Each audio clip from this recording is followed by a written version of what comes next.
Many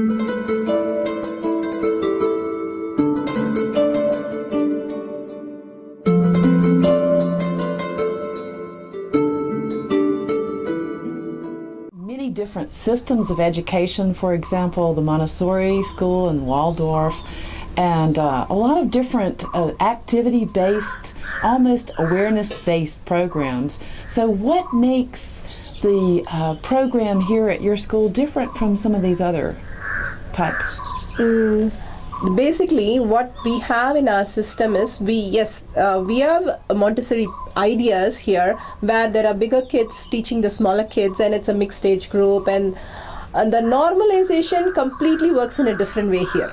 See, normalization is by activity, doing and understanding yourself. You grow out of and become normalized with everything. Okay, when you use the word normalize, what does that mean exactly? In Montessori, they have a word called normalize. The child normalizes when you give activity which they are interested. Only that. But they stop there. It's like they have to go clear the inner space and giving a dimension where they can expand the inner space, which will actually go beyond just normalize into dynamic personality. Normalize is saying, okay, we settle this, but we are showing a dimension that is a possibility there. We are creating a possibility for them to build in that. Okay, So, can you give an example of that? It's a little bit abstract. okay, when you go into a classroom, they keep the activities for the children, and the child picks up the activity which they want to work on, and they set up the whole activity and start performing. Since it's in control of error, like you can learn from the whole thing by yourself, by adjusting the coins and things like that. You can make a mistake and you can correct yourself. But by doing that, you know what level you are and you can push yourself to the next level in that activity. So this is just normalization. But what we are doing in the next level is we are making sure we can make them more creative. We tell them, take it apart, do whatever you want to create just beyond even that space of playing with a toy. So it's jumping out of the boundaries. Yes, so out of the box thinking, divergent thinking starts happening. Yes. So their confidence is not just, I am confident enough to learn this, but I can create new things out of it. I can think in a different ways and attitude that I can have a beautiful divergent thinking out of it. So this is a dimensional jump for the child. So this is what we go beyond the normalization. So it's just one concept, and Montessori has a lot of concept, but the true value, how to behave and how to act in front of people, they have a class that they have to be graceful to others, they have to say please, thank you, they have to say all these things to the parents and all that. But why it should be, rules should be used, why we should do this is a problem for them. Because if you do something without understanding, you're still teaching the mind. If you teach the inner space, then they will automatically do it. They will say, oh, this is what is required. I have no choice here. Okay, so when you talk about inner space, and for a layperson who is not understanding what that word means, when you think about space, it sounds like there's nothing there. And when you talk about mind, in the West, we talk about being mindful. So that means that you're thinking through and you're making good choices based on your thinking. What's coming out of an inner space when there's nothing there? See, what we say as inner space as how you feel inside. How you feel. The feeling inside you is the inner space. So if the child is feeling happy, we can call the child, you are in the correct space. The minute the indicator moves and goes to feeling sad, upset or anything, then your inner space is getting hurt. You're putting cracks on your inner space. And you need to heal the inner space, otherwise the depth is going to become very deep and it's solvable, it's going to take a lot of time. Then you have to only remodel the whole inner space. So this is what we make them understand in each and every situation. For example, the classroom will have be quiet, be silent, so many rules. Use your walking legs, this is one of the common thing. But never it has been taught why we need to do it. What is the purpose? So the kids can never ask the teacher, why are you saying it? It's so said before, so I say it. That's all the teacher knows, because the teacher has very less idea about this. But if we can explain to the kid that why we use the walking legs is because we need to be careful with others, and if we trip on others, it's going to hurt others. And that's why we wanted you to use walking legs, because we want everybody to be safe and secure. For everything, we go into talking to kids, explaining in detail why we use a rule. So the rules are usually made to be broken. Even for us, if you want to make a rule, then we want to break it, because that's our mindset. The mind always wants to break things. But when you're taught the kid what happens in your inner space, then it is very, very clear as to how your inner space is having a crack, a dent. If you don't fix it now, they are more careful, because it's their body, it's their inner feelings which is getting hurt. If you're going to hurt, are you happy doing this?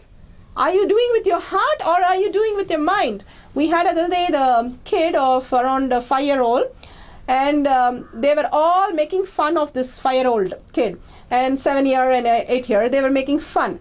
So the other kid was like little upset, and she was sitting down and all. This kid of 7-year-old is feeling very sad. Oh my God, she started feeling sad. So immediately he says to the teacher, the indicator makes me feel something different. It's not happy. So the teacher advised, because you're saying, you're kind of putting her down all the time, your inner space is feeling difficult. Why don't you try put her up and see what happens? So this boy goes of 7-year-old to that 5-year-old and tell, would you be nice if you can accompany me in this max problem? And then she accompanies, and then she was able to solve because of this guidance from the senior guy. So the whole relation started changing, and she said, thank you for opening me up. And he felt, oh my God, I didn't do anything actually, but just the teacher told me which indicator it is. And this kid is feeling happy, that kid is feeling happy. The whole classroom is like beautiful. So it's pretty amazing, because in the Western world, students are really focusing on externals. They're focusing on what the teacher thinks about them, what the principal thinks about them, what other students are thinking about them. And in this way of looking at the student is looking at themselves. So there's a sense of internal locus of control, a processing of who am I as a person, and what is my inner space reflecting at this point in time, and how can I shift that inner space so that it's in a state of balance. And when that foundation or that balance gets there, then all of the interactions can be based on that sense of integrity.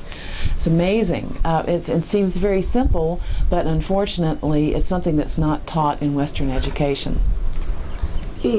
Yeah, one more thing what we do is we call this rule itself as stop proving. See, we are constantly proving to others and trying to be somebody else. Constantly proving outside and constantly proving to ourselves. By doing this, we satisfy something. But actually doing outside, we are not going to satisfy anything from inside. We are going to only feel at the end of the day we are tired of proving and proving and proving. So constantly we remind the children, especially there are a set of children who wants to speak about so many things. They have so many things to tell. We have so many things to tell is because we want to prove that we know something. We are right about something. Always this I am right feeling. Actually they're trying to tell themselves that I am right. I know things. But the teacher tells these kids, we know you are smart. What is there to tell about it? You just relax into your space and start doing it. So we just convert this energy which is going, dissipating into trying to prove, into moving productively. We make sure they are enhancing and moving into different dimensions rather than dissipating into the energy where they're trying to prove themselves. So these kind of inner dialogues which the teacher is going to talk to the kid to correct them, to make them understand that they are beautiful by themselves, they are so unique and beautiful that they can come out with more creative things than just keep proving and telling everybody this I did, that I did, and this is what is complaining. All these happens because we want to prove we are right. So that's where the whole problem comes. So constantly the teacher in our school works on the inner space. Really they become the mentor of inner space, and they follow those inner space constantly, and making sure they are compassionate, making sure they are not comparing, they are unique, and they are just going on their dimension. And also we, apart from Montessori world of schools, we do a multiple dimension learning where each kid can develop their own ways of learning. It's not that they have an activity, they finish the activity and group activity and it's done. We have a way there where we can expand. One kid will be singing a song about it, one kid will be drawing a Pictionary of it, and the other kid will be playing a game of cards about the same subject. It can be multidimensional, happening in the same place. So that is called multiple intelligence. Bringing out all the dimension of all the kids, the classroom looks like a carnival. It really looks like a carnival. So the learning happens instantaneously. And actually we celebrate every week the carnival of the subject that we did. Literally we have a carnival so that we can all participate in all dimension. So the reiteration is through fun. So the concentration is more, alertness is more, plus inner space is cleared. So all dimension comes into play in Nithyananda Vidyalaya. Wow. So That the other thing is that I walked into the school the other day, and the teacher had to leave the classroom, and they were working with the abacus and doing some math projects.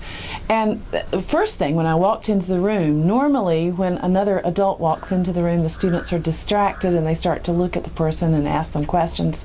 They glanced up at me, but they immediately went back to their work. And then they continued to interact with one another, and there was a real excitement about what they were doing, so that they were so enthralled in the actual task that there was no need to get off task. Whereas in a Western education system, the minute the teacher walks out of the classroom, the students just stop what they're doing because they're not interested really in what they're doing to begin with. They're just doing it because they have to. So this whole idea of being hungry for knowledge and being excited about the learning process and adding some new multi-dimensions to the whole learning setup is really relevant. Yeah, in Montessori they have this silence. The activity, once they start doing the activity, there will be a pin drop silence in the classroom. If it's noisy class, then they don't accept the class itself. But actually when you're celebrating, you will come out with laughter and noise. When you see kids laughing more, they are stepping into a not beyond logic zone. So they are actually celebrating the activity they are doing. When you celebrate, you will actually learn in an inner space only. So they can remember longer, they can come with creative ideas, and each one will be trying to help each other because as a group they have to perform. It's not just the one person who performs and gets the mark. Is your group performing? So it becomes like a group activity. They form their own groups and they support each one by themselves, and it's a lot of celebration. In a place of celebration there will be noise, but in more productive way. Not out of screaming or anything, but more laughing and I got it and she got it and things like that as a game. A lot of celebration. Well, I don't think they know the meaning of the word celebration in the schools where I've worked. They celebrate during extracurricular activities like going to the football game or going out to lunch or sitting in the cafeteria or smoking on the smoking court, but not in the educational process.